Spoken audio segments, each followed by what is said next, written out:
Hello, everyone, and welcome to the Mike Fleur Show. We're live at Walk-Ons, 4603 Phoenix.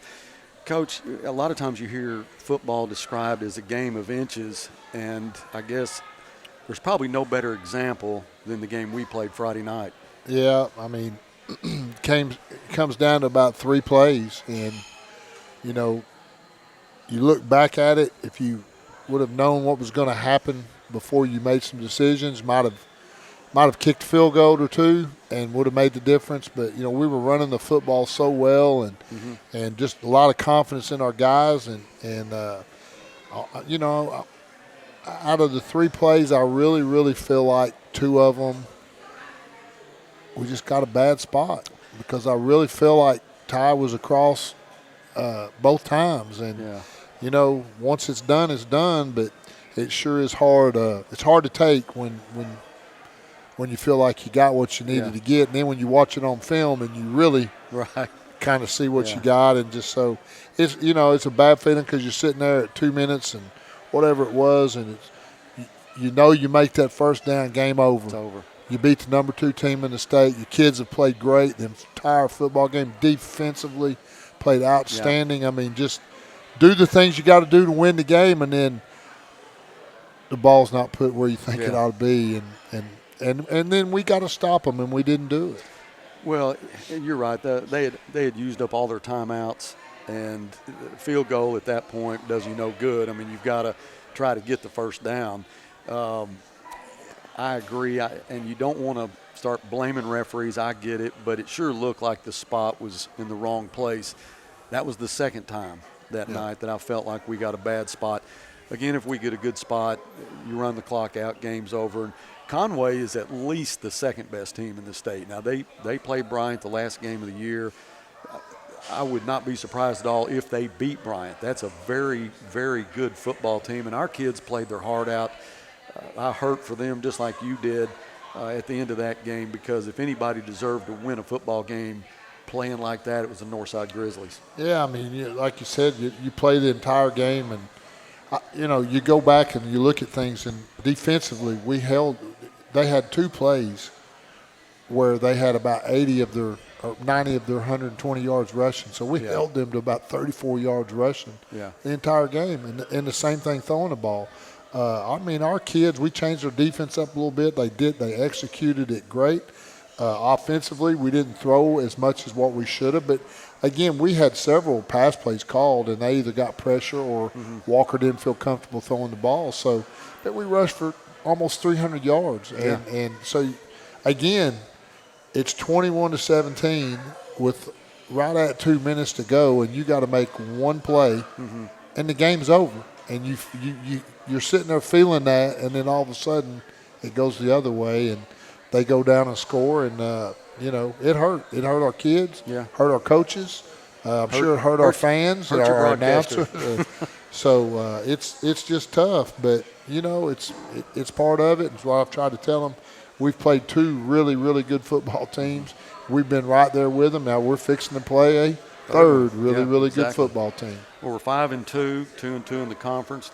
As you said, our losses are against Bryant and Conway, 2 best teams in the state. And the start of the Conway game was real similar to me as the start of the Bryant game. They scored first.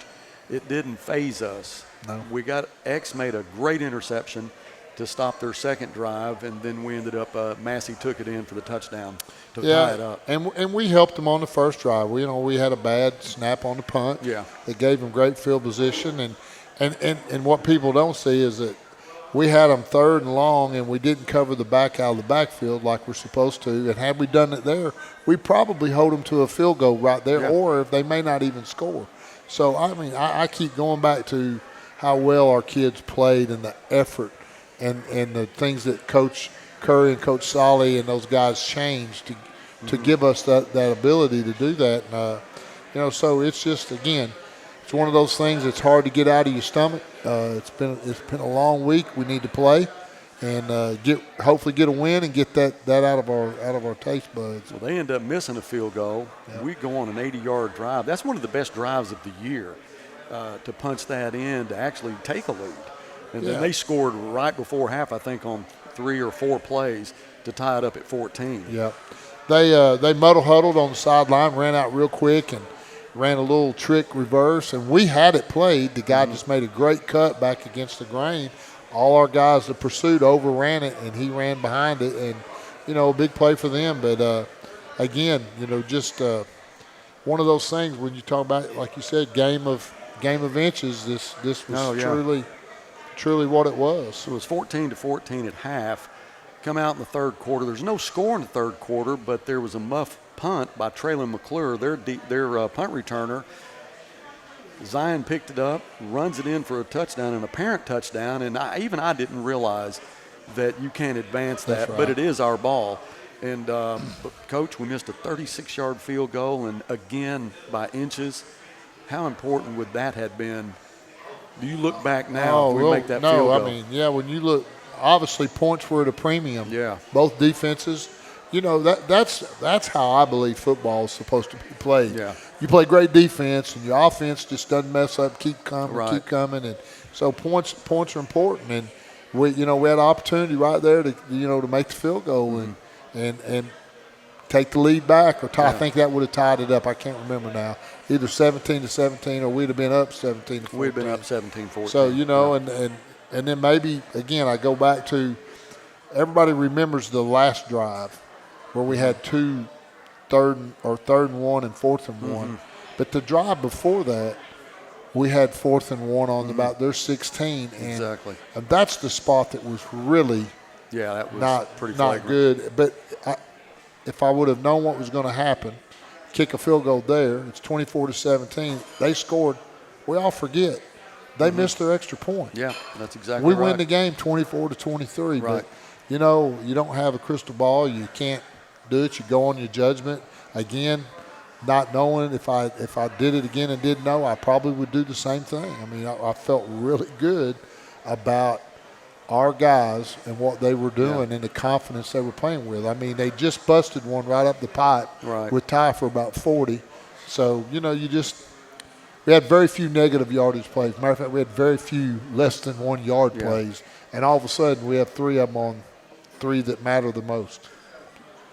Team was a good rushing team coming into Northside. You hold them to 124 yards rushing. 96 of that was from Boogie Carr. Yep. Good player. Good player. You held him under 100. I know that that's always the goal on a good back. Try to hold him under 100. We did that. Manny Smith, he was really not a factor in the game, and he's a very good football player. He's the one that hit us for the reverse. But he got hurt in the fourth quarter, and it was good to see that he walked off under his own power. But, boy, X took his legs out from under him, and he hit hard. And that was the interception that Poom Savoy got that got us in position to try to get those last points. So you go back and look at the game defensively, we held a high-powered team down. They weren't used to being hit in the mouth like they were. So it was a game that I think after it's over with, you look back at it, and I know it's practice this week is going to be tough, trying to get ready for another big-time team against North Little Rock. But when you look at it, Coach, we did our job. Yeah, I mean, again, I keep saying again, we should have won the football game. I mean, the way the game played out, the whole bit, it was our game to win, and we had the opportunity. We didn't do it. Coach Fimple called me Saturday and just talked about, man, y'all are a great football team. He said, I don't want to play you again. I hope you're on the other side. Talked about the changes we made defensively. They weren't ready for it. Yeah. It really messed with them. We met their sophomore quarterback. Had played unbelievable up until then. And I think Friday we kind of made him look a little bit like a sophomore until that last drive. He really he came through on that. You take your hat off to him. He is a very good football player. He's got a great arm, but he was feeling so much pressure. He ended up being 15 out of 31. And it's just all the pressure he felt that night caused him to throw 2 interceptions. Yep. He'd only thrown 1 up to that point. So, again, hats off to our defense. Like to have won that game, but you got to get past that one. Right. Go on to North Little Rock. North Little Rock is 7-1. Their one loss comes against Conway, 38-10 a couple weeks ago. Watched them on film. As they're advertised, Coach, they're a good football team, and we got to go there and play them, and got to get this one behind us, get our mind on North Little Rock, and try to go there and get a win. Yeah, they're always good. They have very good players, very talented. You know, they lost to, as you said, to Conway, and they turned the ball over some and beat Fayetteville in a close game. And so this is a big game for us. It's a big game for them. You know, the winner of this assures themselves at least the number 4 seed, which is a home game. Right. The loser, you know, still can get there, but, you know, you're running out of time. We, like I said, we need to get past it. I mean, I'm okay. I've done this a long time, and when you lose a game like that, it takes a few days to get over it. And we're kind of slowly getting there, and hopefully by Friday our kids understand, hey, we got 3 games left. If I'm a senior, I got 3 games left that I know for sure, and let's take advantage of every one. And if we'll keep doing what we've been doing, one of these are going to fall our way. They just are. I had talked to a lot of our fans about the loss against Conway and the loss against Bryant, and a lot of the view is, hey, those teams know that they got out of Mayo Thompson with a win. Very easily could have left with a loss, but if you're going to lose one, lose it now. They know that they don't want us in the playoffs. I would rather lose one now and win that one in the playoff. Obviously, I like to win both of them. Right. But if you got to lose one of them, rather take the loss now and get them in the playoff. Well, I'd like to start winning a couple of them now. It just makes things a lot Yeah, better. oh, I hear you. But, you know, you're right. I mean, the second part of this is when you get in the playoffs, and we know we can play with these people, and so it's you know, we'll see somebody again. Yeah. As long as we take care of our business the first time. But, you know, we got to take care of Friday. It's a big ball game. It's there. 2 years ago, we jumped out on them 25-7 and ended up letting them come back and beat us. And then last year, I'm not going to let you say the score, but it wasn't pretty. And so hopefully this year we can put it all together. They're a pretty balanced team, Coach. Offensively, they rush so far this year for 1,291 yards. They've passed for 1,181 yards. They're going to come at you both ways, and they've got skilled players that touch it, whether it's a pass or whether they get it handed to them. So defensively, I'm sure that we'll get ready for, you know, kind of the same type of ball game you had against Bryant and against Conway. Oh, yeah, they're talented. They're big. They're fast. I mean, they got great running backs. Their quarterback's good. They got good receivers. So we just, you know, we got to have the same type of effort. Yeah. Same type of effort. Don't turn the football over. Make them work for what they get, just like we made Conway. And it'll get into the fourth quarter, and here we go. Who makes the play? Yeah, it's definitely going to be that type of game. Any changes in your strategy or your process on game day as far as going out of town? No, we do the same thing. We'll get there. We're actually out of school Friday. The kids are. So we're going to bring the starters, the main guys that play, up Friday morning, feed them breakfast, watch film, then have them back at 12:30. We'll get on the bus at 1. We'll stop at Arkansas Tech, do a walkthrough, feed them pregame, get on the bus, go the rest of the way, get off, and get ready. Well, Coach, again, we're live at Walk-Ons. You've brought some good guests tonight. We've got Coach Bracken that's going to be here later, and then Aaron Carter. Yes, sir. Will come. We're running out of seniors, so we're getting down to the end of that group, and then we'll start bringing in some of the juniors that play a big role and are going to be big-time leaders for this football team next year. Well, stay with us. We have some good guests coming up, and when we come back, Jeff and I will be in the booth for kickoff. You're in business to do business, not paperwork. That's where the skills of Potts & Company certified public accountants can help you succeed. Trust the experienced professionals of Potts & Company for tax preparation, bookkeeping, and other business services. Using QuickBooks for your operations? They're QuickBooks experts. The Potts & Company team can help you establish, organize, and optimize your QuickBooks for utmost effectiveness. Visit pottscpa.com to learn more. For more than 50 years, Air Compressor Equipment Company has provided solutions for the oil, gas, and industrial markets, becoming an industry leader in custom fabrication. An unwavering focus on assembly, sales, and service means that whatever size project you have, ACEC can deliver what works. Air Compressor Equipment Company supplies to businesses working in the most demanding environments around the world, but is still a dedicated member of the Arklahoma community. Learn more at acec-ark.com. Air Compressor Equipment Company. Field tested, quality driven. Welcome back to the Mike Valure Show. Our guest is Richard Bracken, wide receiver coach. And Coach Bracken, you and I go way back. I know more about how far we go back than you do, but I'd like to say, first of all, that if I was a coach, I think I'd like to do what you do as far as coaching the wide receivers. I think that would be my favorite position as far as being able to coach it. How have you enjoyed it so far in your career? Because that's what you were. Well, you were a receiver. That's the good part about it, being a receiver and learning how to play receiver. Right. And then going to coach these kids and kind of the little things and the in and outs. And, there's a lot of things that go into it. I mean, it's not just running routes and catching the football, a lot of little technique things and this and that. So me growing up and doing that and playing that position and then being coached well, Coach Eric Burnett, who is now the Northside basketball coach, obviously was my receivers coach back in the day. I didn't know that. Yep. He did a good job, taught us well, and I had a lot of good coaching going through my career as a player. So it feels good to come back with these kids and be able to kind of give them the same knowledge I was given and everything you pick up along the way. And still, I kind of live through those kids. I do too. I enjoy seeing them go out and succeed and seeing them go out and get better every week. So I do enjoy doing that. No doubt. You hear a lot of people say he's the best. They never saw somebody play, but that guy was probably the best ever played the position or whatever. I watched you play. I watched you do what you did when you were in high school, and I will say, if not the best that I've seen around here, close to it. But I don't know who that I've seen that would have been a better receiver than you. But it wasn't just about catching the football and running with it. It was the blocking. It was doing the things that you had to do to draw people away from what was going on. Right.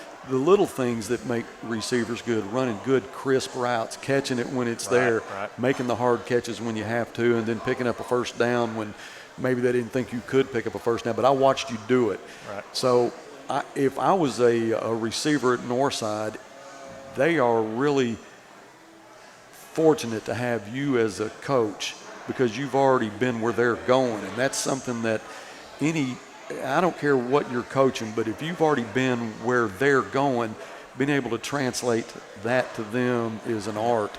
And I know you've had some good receivers over the years. You got a stable of them this year too. Yeah, and some returners, some of my older guys, Joey Maffei, Zion Morris, who are seniors, but still I got a lot of juniors and sophomores who are still learning, who are still figuring it out every week and learning every week, and got a lot of potential in the young kids. The ceiling's the limit for some of them, but. The good part about being young, there's so much more they can learn week in and week out. And, as a coach, that's kind of my objective is every week let's get better. Every week let's pick up on new things and let's learn to play the position how it needs to be played. Because like you said, I do appreciate the compliment, Buzz, but like you said, it's not just running routes and catching passes. It takes 11 guys. Right. When we run the football, 11 guys got to be blocking, except the guy carrying the football. Right. Same thing, when we run routes, the lineman got to block. Right. The running back's got to block and pass protection. So no matter what we're doing, it takes all 11 guys to do their job. So it's not just the running the routes, it's also the blocking schemes, getting on the proper man, because like I tell my guys all the time, you're the backside receiver. Your block's the difference between a 15-yard gain and a touchdown. Right. So just trying to instill the total package thing week in and week out. Let me ask you this as a coach. What's the thing that excites you the most during a game with your guys?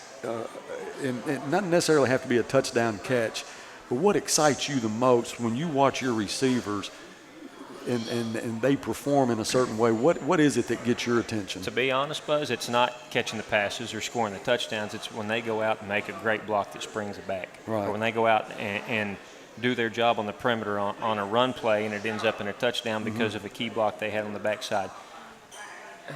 It sounds counterintuitive, but that gets me more excited than anything, because it's learning how to work without the football. Right. It's learning you go to the next level, and they're going to say, how do you play without the ball in your hands? Yeah. So when you see that kid giving that effort to do something that, and let's be honest, as a receiver, you don't like to block when you start playing football. It's something that you learn to do. It's something that you realize that's important. So when they go out and they give that effort in order to block that guy and spring a touchdown block or whatever it is, that gets me excited. Now, not to say the touchdowns and the passes don't, because it definitely does, but when you see that kid give that extra effort and understand that whole team concept, that gets me excited. I get proud. On the other side of that coin, what frustrates you the most from a receiver that well, to be honest with you, when you're not running a route full speed because you don't think you're getting the football on a certain play, and then all of a sudden you're the one that we're trying to throw the football to, that's frustrating. You know, we get caught up in the time, well, if I don't have the ball in my hands, take a play off, this and that. It's the not giving the extra effort when necessarily the ball's not coming to you, or, you know, it's not going to be in your hands, putting out that extra effort. When Coach Fleur came to Northside, everybody wanted to be a receiver, and I think that was one of his challenges, was to try to figure out how to let that guy know that, no, you're going to be a DB or you're going to be a linebacker. Right. They're not all receivers.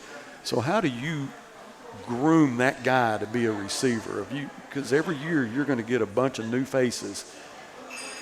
What are you looking for that tells you that he's going to be my guy? Well, I'm looking for a kid who's going to give effort on every play, who's going to buy into, like we talked about, the total package, the blocking, because it's not all about throwing the ball every play. Right. I mean, you got to run the ball, especially in the conference win. You got to run it when you get chances to pass it, and you know you can pass it. You got to pass it. So it's the total package of the guy that understands that can go out and do his job when the ball's not in his hands, who can go out and run good routes, make plays. You know, possession receivers are just as important as the guy that can run by people, being able to get open on a route and make that big 4 or 5 yard catch for a first down, keep the sticks moving. So 2 weeks ago at Little Rock Catholic, it was an aerial assault. Yep. Friday night, we threw it 14 times. So obviously, whatever that defense presents to you is going to make you make your decision, or Coach Fleur, or Coach Kendrick, whoever makes that decision at that particular time.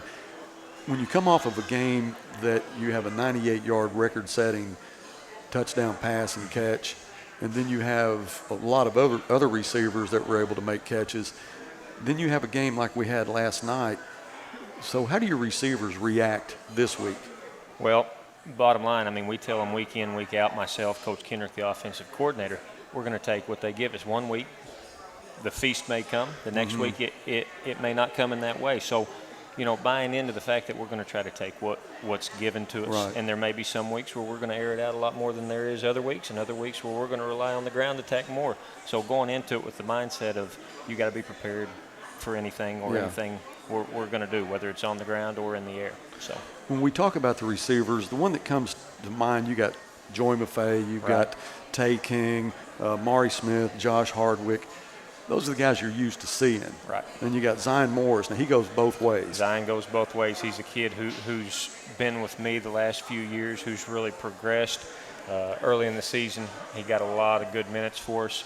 Defense needed him a little bit. He was needed on the other side, so he's gone over there the last several weeks and done a good job from them. And this week we're asking him to come back over and give us some good minutes. So he's a kid that we've used on both sides of the ball, smart football player, and a kid that I really have a lot of confidence in when he's out there on getting the job done. And I know this week you're probably going to lean on Noah Altman a little bit. Yep. He was a linebacker the last 2 years, converted to a wide receiver this year. He's also our punter.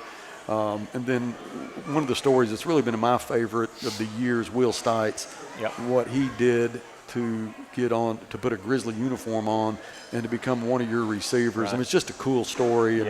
And we got to talk about it a little bit a few weeks back, and then to see him get into the game, that's special. Yeah, and, you know, Will's a kid. He came out last year in the offseason, decided I want to do this, and came out and has just worked his tail off throughout the offseason, never missing days, never missing practices. And he's slowly kind of gotten away where he's gotten himself where he's getting some minutes here and there, and see him be able to get some time. Yeah, that's good to see, especially a kid. You don't have a lot that come out their senior year and play their senior year. So proud of what he's done. How much fun would it be to see him on a maybe a hitch, take the ball and make a guy miss and, you know, zip down the sideline for a touchdown? Sure. I think we'd all jump out of the booth if that happened. No doubt him. And, you know, every one of my guys. Yeah, they're fun. Every one of my guys I like. Watched the JV game the other night, and you got a young man that's coming up, Ezzy Phillips. I mean, this kid made a couple of really good catches. I think he's going to be special. He is. He's a talented young man who, as I told him when we started the year, you've got a couple seniors in front of you that have been starters and this and that, but he's come along. He's kind of in a number 2 role, backing them up, and he's really working hard. You know, being a sophomore is tough. We ask a lot of our sophomores, especially our ones that we know can have a chance to help us, and he's, you know, Monday morning workouts. He's playing Monday night JV games, and he's putting in a lot of time and a lot of minutes and grinding a lot. But as I told him, you know, doing those kind of things, it's going to help you out next year when you're asked to step up and give us more time on Friday nights or any other guy. So putting in the work now with him, as exhausting as I know as it is going to help him out. So. Well, I want you to take me to the sideline during a game, because when I watch you on the sideline, I mean, there's a lot going on. Right. So I'll make mention of Coach Kendrick is getting the play to Coach Bracken. Coach Bracken is passing it off to Walker, or the entire offense. And I know that Coach Fuller has a lot of input on what actually takes place.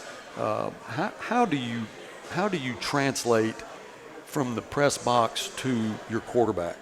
Well, Coach Kendrick's in my ear all the time. So, you know, as far as my job goes, is personnelling guys in.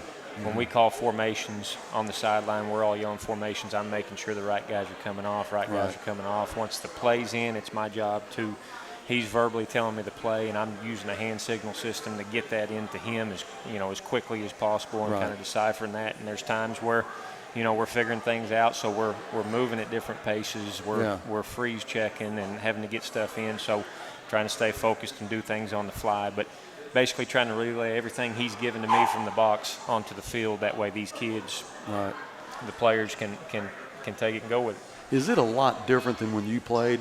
Just the breakdown of the plays and how maybe, I don't know, it just seems to me like there's so much more to it, so many more checkdowns, so many more reads. Quarterbacks have to be really, really on top of the management of the game. So is it a lot different than when you played, or is it similar? I wouldn't say it's a lot different. I think where a lot of that you see is the technology we have these days. Being able to go to the sideline and pull up the last play immediately and watch the play. So the technology helps that part of it. And I think what you see is I think you see offensive coordinators and defensive coordinators making adjustments much quicker, so therefore a lot more communication going on there. When you're able to see that play immediately on the TV screen right after and you're making adjustments, I think there's a lot more communication going on because of that play in, play out. Well, I go back to, you know, when I played, which was years ago, there was a huddle. Everybody knew the play, went to the line of scrimmage, and you were committed to it. When you played, was there much huddling, or did you look to the sidelines to get what you needed? We huddled up for the most part. Not to say we played fast. We played, I guess I would call it a normal pace, but we'd huddle up like we did now, and we'd call the play. It was never a fast tempo like you see today, where people are trying to snap the ball when the ball is blown in play. You know. Do you ever have 2 or 3 plays called at one time? Now? As far as no. A lot of times we may get to the line, call a formation, and check from there, or we may call a play and see something we don't want, and we'll check it right there. But you know, we're not going into it most of the time. We could run 2 or 3 plays on this play and go from there. So it's usually check and see what the defense gives us and go from there. So. Well, Coach, as always, when I talk to coaches, we talk about family and how important it is to have a committed family, because you spend a lot of hours doing what you do. So I know your family's here tonight. They support you, you know, on the field, off the field, and I just want to say thank you to them, you know, for what they do, because they help you get to practice, they help you get to games, and I know that when you lose a game like we did Friday night, and it maybe take a weekend, or who knows how long it takes to get that out of your system. Tough losses. But it does take a committed family to stand behind you, and we appreciate them. So thank you. Definitely. Coach, good luck Friday night against North Little Rock. We're looking forward to going there, and hopefully we get a win. Yes, sir. And hope we get a lot of receivers in the game that are catching a bunch of passes. If not, they're doing a good job blocking. Right. We got it, like Coach Fleur said, we got to go out, put out the effort, play well, and let's go get us a win. Well, if we could just get a Richard Brackett out there. I talked to you earlier before the game against Conway. I said, could we just dress you out? And you do it if you get away with it. I think you ask any coach that question, and they'd love to put those pads back on for would Solly do it? Oh, no doubt. No doubt. He'd be out there tomorrow. I guarantee he'd be out there tomorrow, and everybody better know where he's at when that happens. That's exactly right. Richard Bracken, thank you for spending time with us. We'll be back with Aaron Carter right after this. Burton Pools and Spas. Check them out on their website, burtonpools.com. See their selection of hot spring spas, doughboy pools, and in-ground selections. As always, free spa and pool water testing. Burton Pools and Spas, your source for backyard fun. burtonpools.com. Chlorine-free Baquasil pool care system. The difference is clear. burtonpools.com. With 2 locations in Fort Smith and Springdale to serve you. burtonpools.com. At Hug Chevrolet Buick GMC, we dial 782-8940. This is Joe Calderera with Taliano's Restaurant. We call 782-8940. Keep warm this winter with a York high-efficiency furnace, or for more information on endless hot water and a high-efficiency tankless water heater, give Blaylock Heating, Air, and Plumbing Services a call at 782-8940. That's 782-8940. Welcome back to the Mike Fleur Show. We have defensive end number 90, Aaron Carter. Aaron, I have really had a lot of fun watching you. I watched every play you've played this year. You're an imposing figure out there. I go back to one play, and I think it was against Bryant when you just stood up and knocked the pass down. I mean, your wingspan, I mean, I don't know how high you can actually reach. What are you, about 6 foot, 6'1"? Probably about 6 foot, yeah. Yeah. But you're an imposing figure out there. You actually look a little bigger in person than you do on the field. I get that a lot. Do you? Yes. You lift a lot of weights? I try to. Do you? So you play defensive end. Is that a position that you enjoy playing? I do.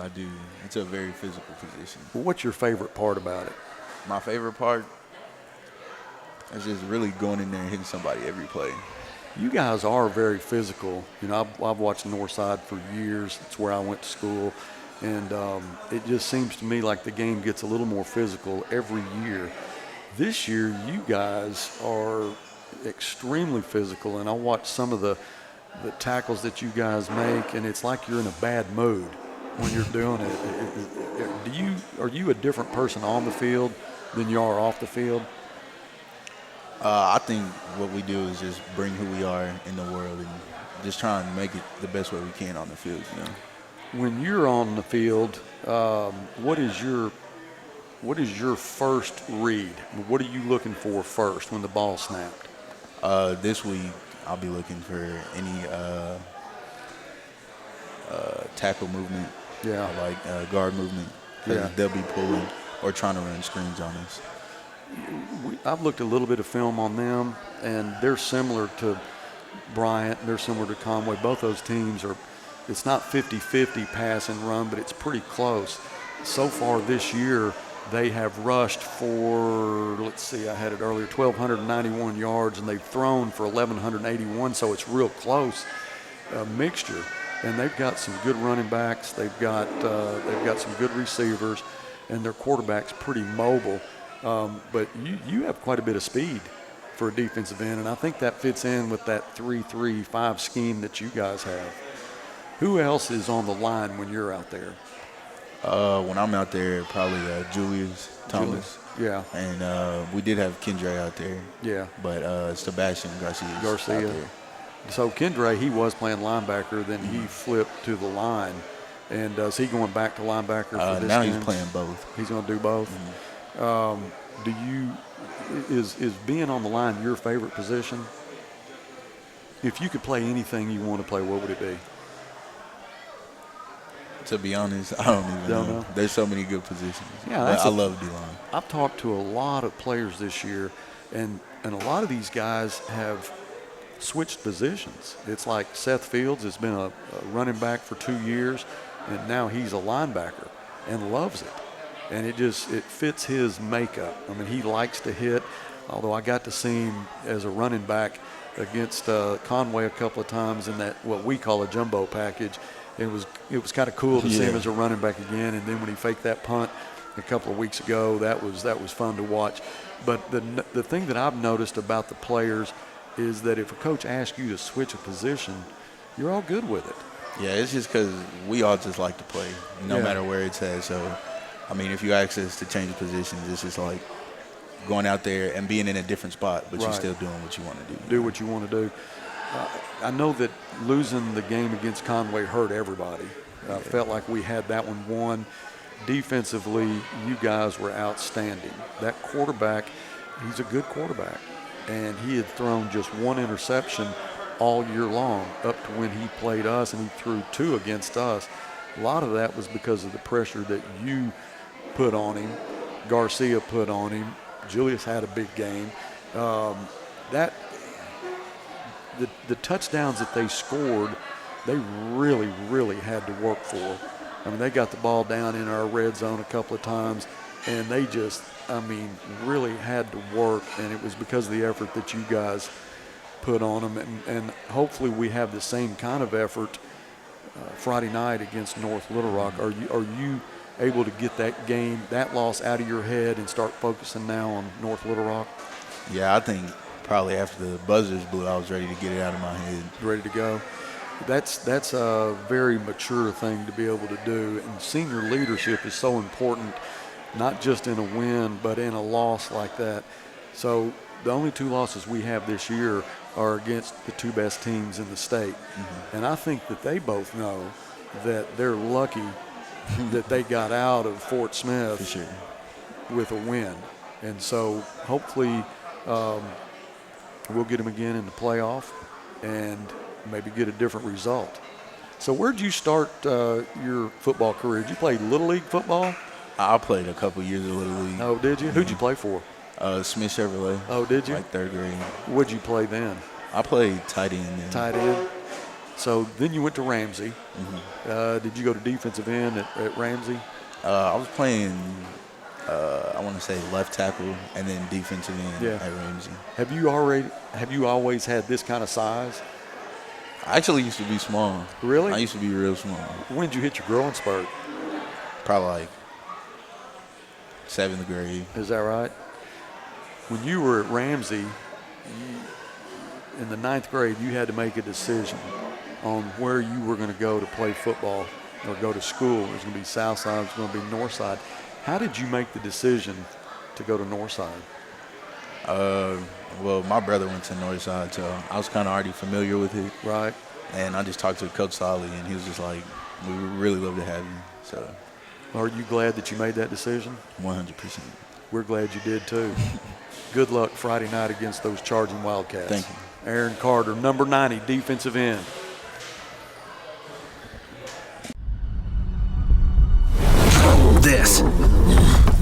This is a walk-on athlete. They push harder and put their heart into the game. This is the passion we're built on. It's why we put our heart into creating game day with a taste of Louisiana.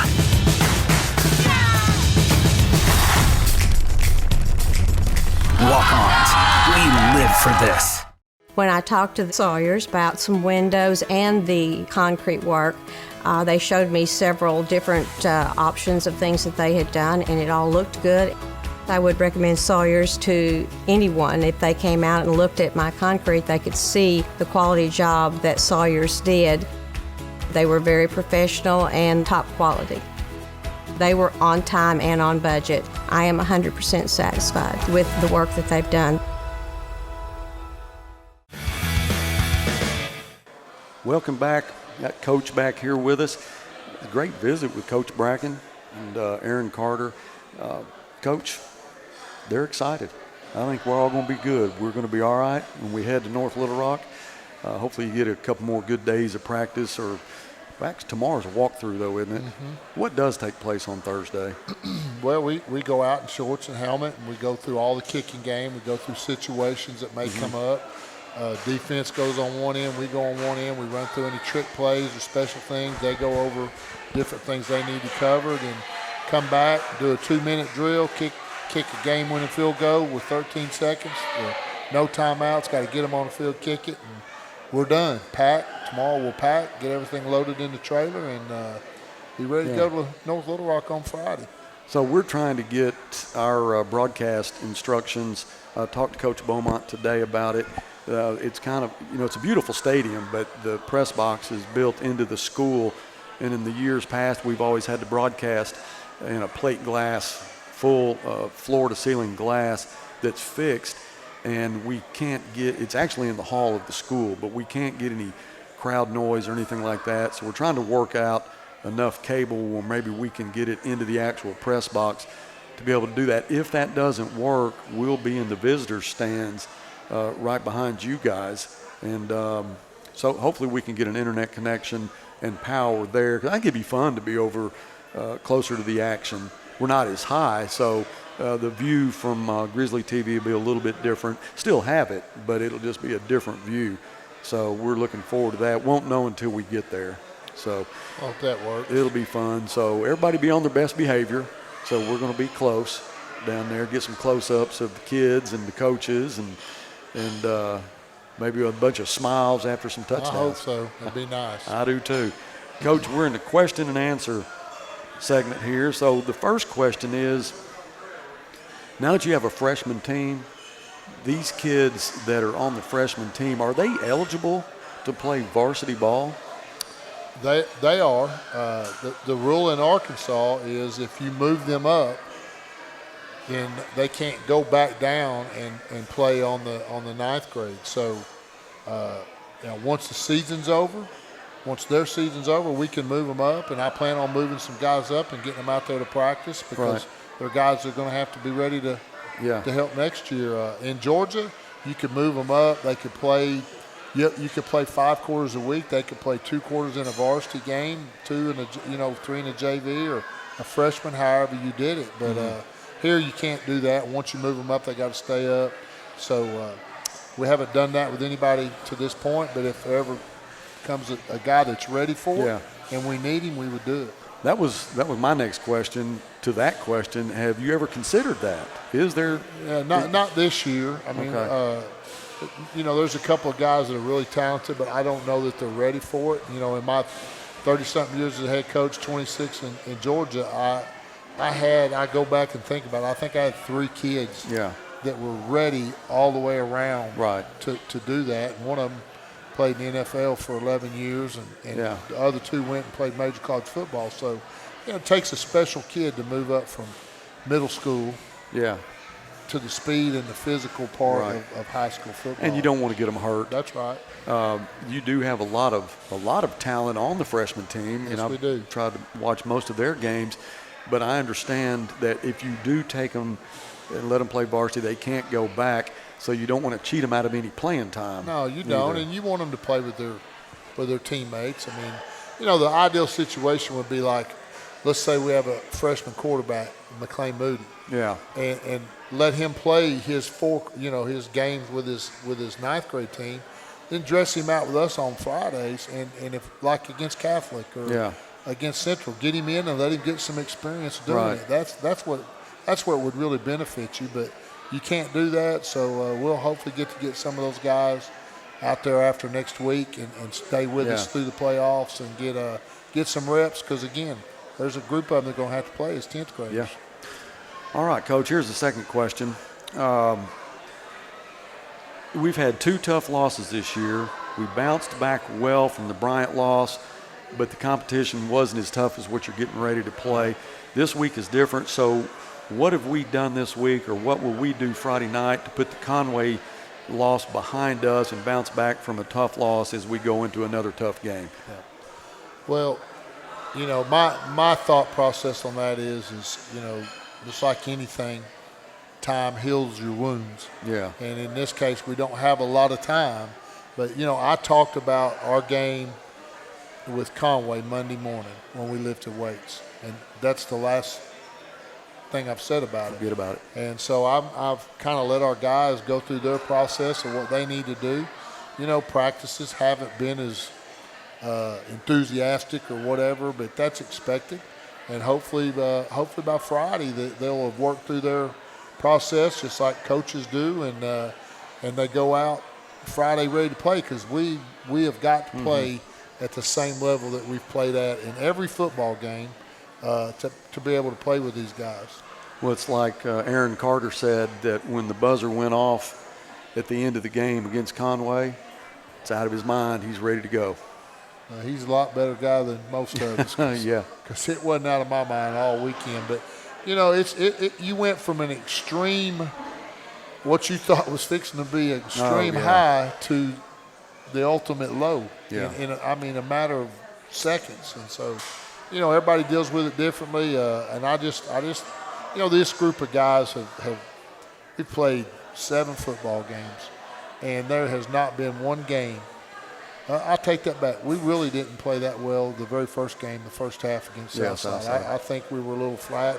But beyond that, they have every week shown up to play, got after it, done what they've been coached to do, had a good time. And I just find it hard to believe this group of seniors won't find a way to get everybody on page and get them going this Friday. When you watch the defense play and how physical they are and what they've done to limit these teams to points, rushing yards, passing yards has been real impressive. And then you talk about the offense. Ty Massey has 724 yards so far this year.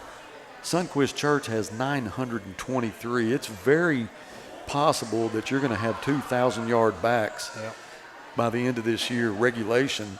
And that has to be a testament to the offensive line, not just the ability of the running backs, but the offensive line and the ability of Walker Savage to do the zone read and get that play in the right position for those guys to be able to do what they do.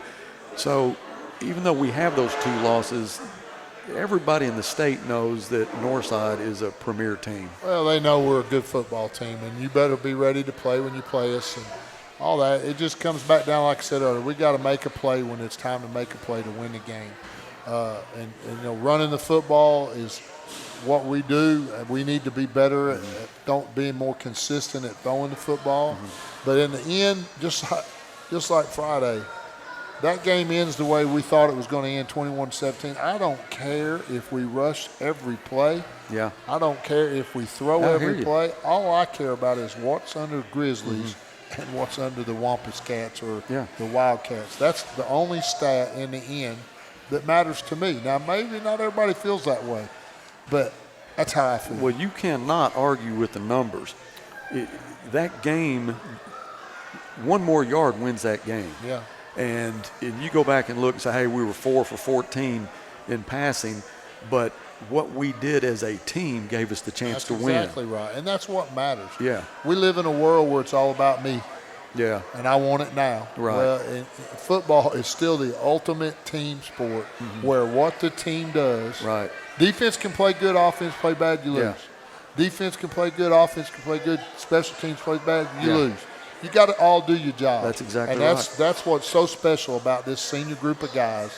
They've been able to put all that aside and pull for each other. It don't matter who does it, and win the game. That's what matters. You go to the Catholic game, and it's an aerial assault. That's right. Well, they were stacking the box, daring you to throw it. You throw it. Yeah. So you do what you have to do as a coach based on what that defense is giving you. So it's not about, hey, we didn't throw it enough times. We put ourselves in a position to win based on what the defense gave us. That's right. And the kids responded to that. And here we are, 7-2. Very easily could be have just one loss. Yeah. I mean, I'm sorry, we're 5-2. Very easily could be. Should be 6-1. 6-1. I mean, we'll just call it the way it is. We should be, but we're not. Let's go be 6-2. Let's do 3-2 in the conference, and then we have Cabot coming in for senior night. And let's just keep going where we're going. And then if that were to happen, we finish 8-2, third in the conference. We get a home game, maybe 2. And who knows what goes? Like I said, That's who right. knows when you get into that? Well, you get but into we the got to playoffs. take care of business this Friday. Just do what we have to do and get in the playoffs. Anything can happen. That's right. Coach, that's going to wrap it up for tonight. All right. I'm with you. Let's go to North Little Rock and try to get a win there. Yes, sir. Come back for Cabot. That is senior week. So this week against North Little Rock, kickoff is at 7, but you can tune in Grizzly TV at 6:30 for the coaches show. We'll have the pregame at 6:45, and then again the kickoff will be at 7. Want to thank Caleb. Want to thank Dylan, our producer. Want to thank Walk-Ons for allowing us to have our show here. I also want to thank all of our fans that have shown up. So the Fields are here. I see the Dr. Rathman is here. Coach, thank you again for showing up and being our host. Sir. We're looking forward to going to North Little Rock Friday night. When we come back next Wednesday at 6 o'clock, we'll be talking about the North Little Rock game, and then we'll also talk about the upcoming game against Cabot, which will be our senior night. So until then, stay safe, be prosperous, and as always, go Bears.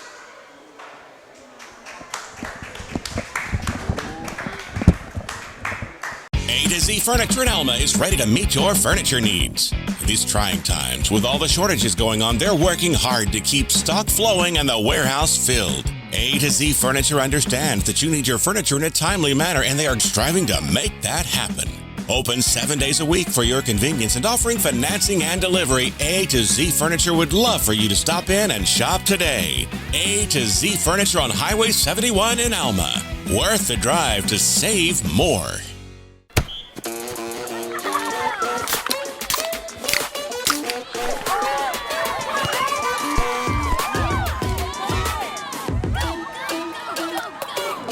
Do good when you eat good.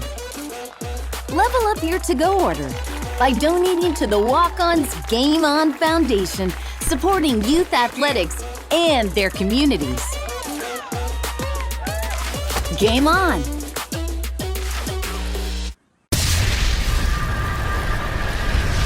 You're watching Grizzly TV.